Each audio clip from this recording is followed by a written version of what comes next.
Hello everyone. Today's video is a little bit different than my typical content. I think this will be very educational for many of you and hopefully helpful. Today's topic is cognitive distortions and overcoming anxiety. So, what are cognitive distortions? You're probably wondering. They are inaccurate or exaggerated thought patterns, can also be described as internal mental filters or biases.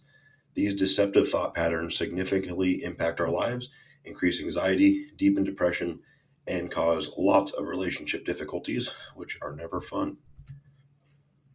So, types of distortions and how they apply to you. Number one, catastrophizing. This is the tendency to expect the worst possible outcome. So, that's pretty self explanatory, but many of you have probably lived this.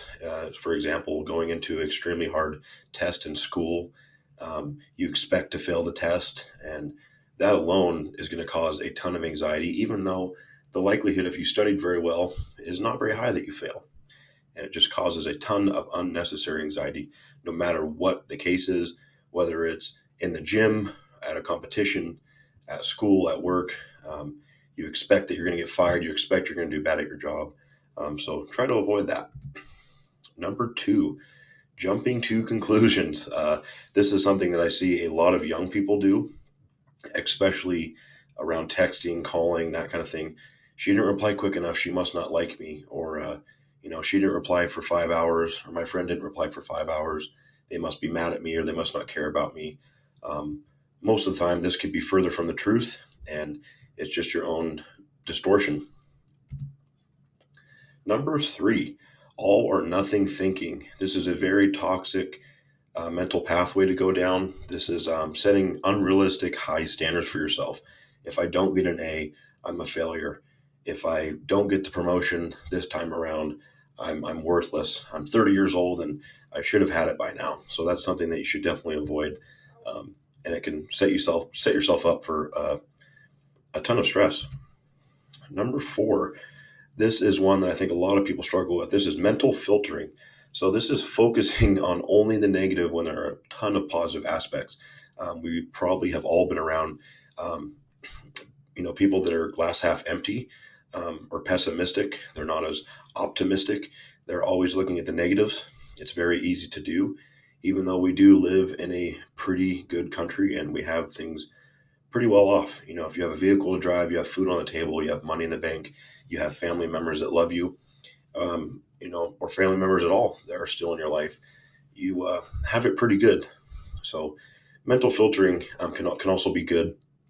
So, on the flip side, you could filter out a lot of the negatives and focus purely on the positive, which would be an optimistic person. Moving on to number five is labeling, giving yourself an all consuming label.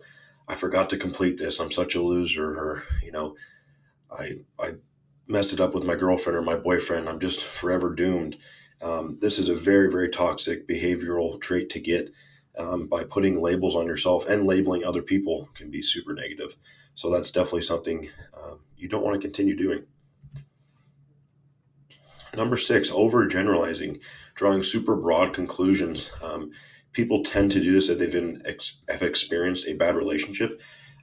For example, like they believe that all women cheat, or if it's a girl, all men cheat, just because of a past negative experience they had. Overgeneralizing can carry over into your future relationships and just future friendships, or, like I said, romantic relationships, which is very negative. You don't want to overgeneralize with anything. So it's kind of carrying an experience you had, and thinking that's the way the world works, which sometimes that can be true, but not all the time. And it can cause a lot of stress, and it can impose a lot of stress on your loved ones. Number seven, shoulding. This is kind of a funny word, but shoulding is using the word should in an unhelpful way. So it's like used to invalidate your emotions. I should be more happy right now. I should man up. Um, and it's okay to feel emotions. Say if you are going through a breakup, a divorce, or whatever it is, it's okay to go through those emotions, and you don't have to tell yourself, hey, I should be happy right now. No, it's okay to be happy or to be unhappy.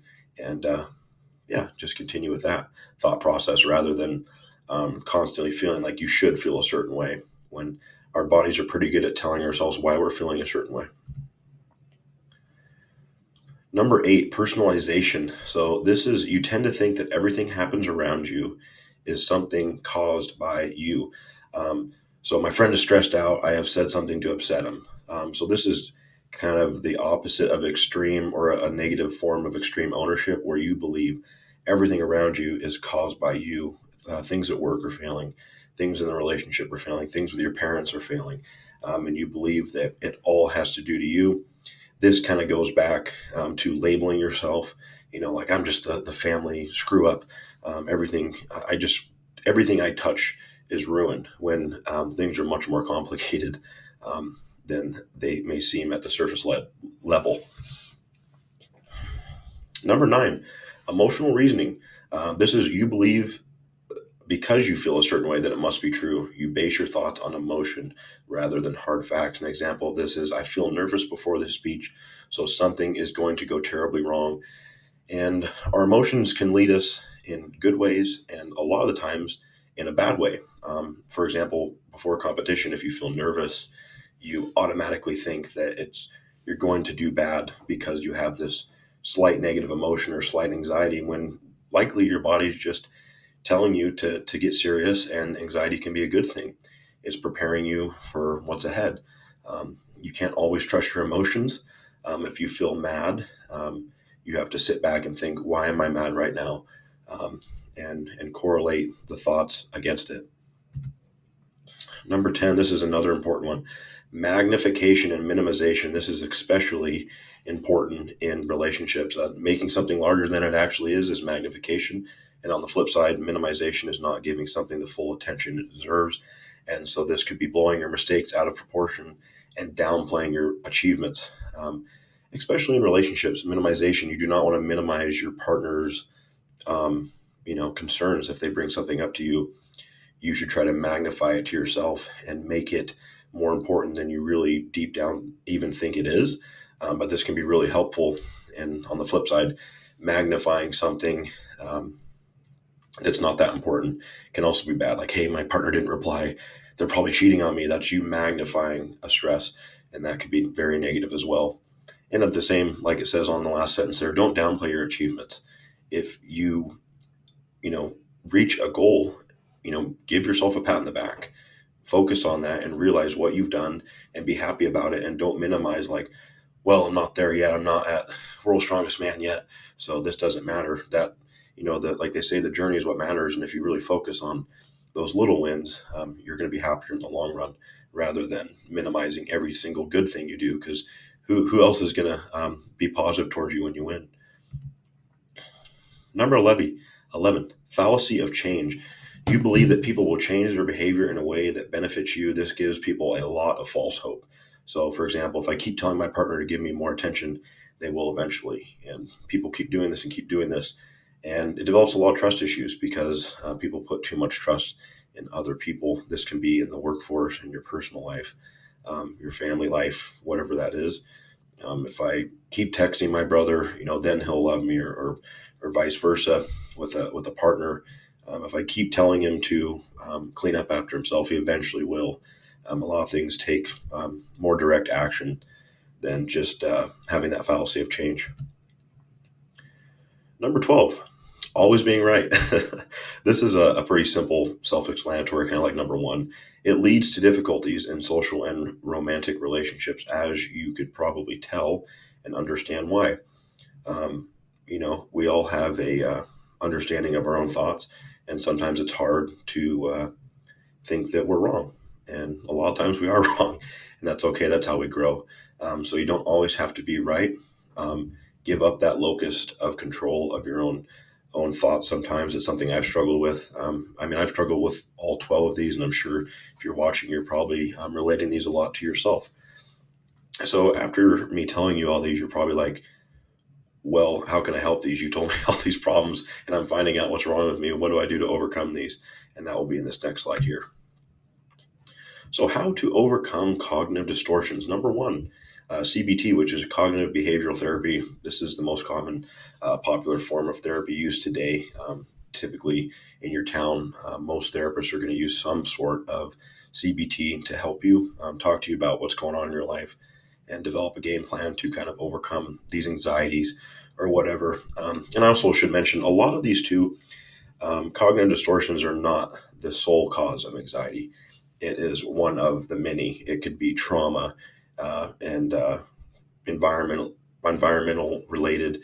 Um, there's so many factors that cause anxiety, but I just thought this would be a good one to go over.